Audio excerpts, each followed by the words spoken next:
Hey, what it do, baby? It's your boy, Mac the Franchise, coming at you with another week of content. This week was week 11 of the NFL, and we'll see what happened. We had a couple of fights, and a pay-per-view fight we probably should have paid for, but we'll talk about that later. Alright, let's get this show going on the road, baby! Thursday night turned into fight night, but we will get to that later. Let's actually talk about the football game that transpired there. These division rivals always have despised each other. The Steelers have had the Browns' number recently. They have won 7 of the last 8 games, and they tied another one. But those games were played with Big Ben under center. Can Mason Rudolph keep the status quo? Well, unless the status quo is to throw 4 INTs and constantly put your team in bad spots, the answer is a hard no there, bud. Granted, he was missing a ton of his offensive weapons, with James Conner re-injuring his shoulder again. Juju Smith-Schuster and Deontay Jordan both got knocked out of the games with concussions. And the Browns' offense, while not spectacular, they got the job done. Baker Mayfield finally showed why he's in all those Progressive commercials, having 3 total tuds. Okay, now let's get to the nitty-gritty. With 8 seconds left on the clock, Myles Garrett sacked Mason Rudolph. Rudolph, on the way down, kicked Garrett in the groin and tried to rip off his helmet. Garrett, he responded in retaliation, and he ripped off his helmet and hit Mason Rudolph in the head with it. Yeah, it didn't end well for all of those that got involved. Garrett got suspended for the rest of the season, which includes playoffs. If the Browns make the playoffs, LOL.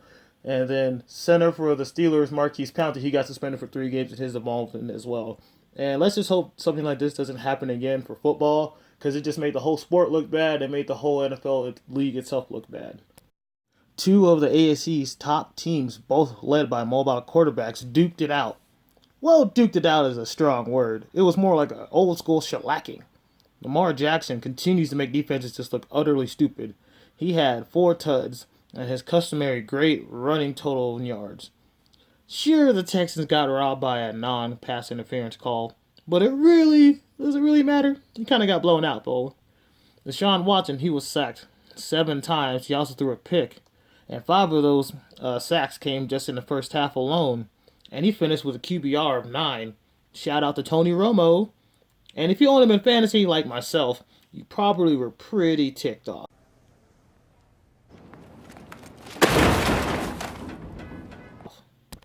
The Texans, they're hoping to still keep in pace to win their division because they have the Colts, and they're playing them actually this Thursday, so they better be getting their ish together really fast. These 2 teams are used to playing on Turkey Day, so it seemed pretty fitting that they play this week. The Cowboys took on the Lions, and even though Matthew Stafford was out with a back injury, the last time the Cowboys took a backup quarterback lightly, they got their cheeks clapped by Teddy Bridgewater and the Saints. The Cowboys, again, started off slow with a Zeke fumble leading into a Lions touchdown early on.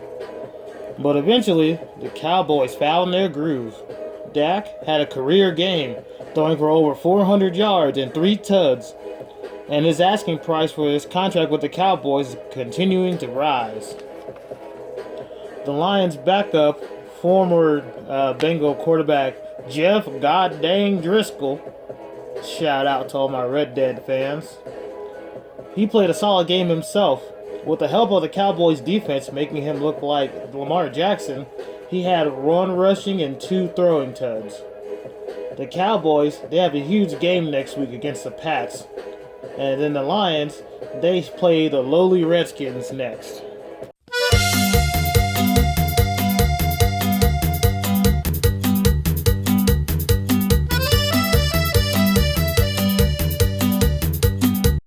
Although this was a Super Bowl rematch, it played nothing like its predecessor.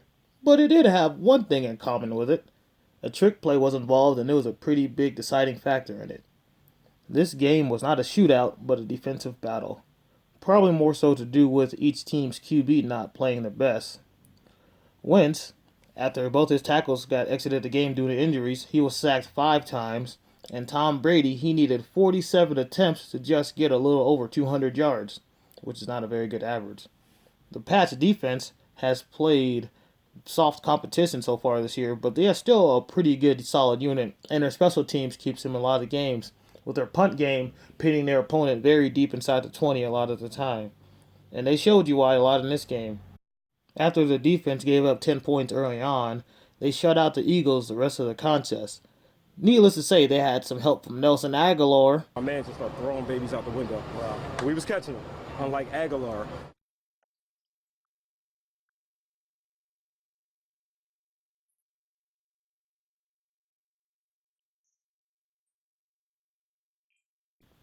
Next week, the New England Patriots, they play the Dallas Cowboys, and the Eagles, they play the Seahawks fresh off the heels of beating the previously undefeated 49ers, so both teams will have some pretty tough roads up ahead. It seemed like centuries ago these two teams were the top pick in the NFC to either make it to the NFC Championship game or to heck, even go to the Super Bowl. One of these teams was even in the Super Bowl last year. One of these teams is known for their scary offense, and the other is known for its scary defense. But want to know what these two teams have in common this year that's holding them back? Inept quarterback play.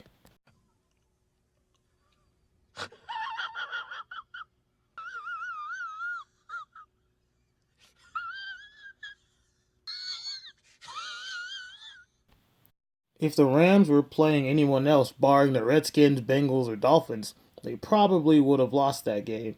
But luckily, they were playing the Bears, who again are having trouble with kicking footballs.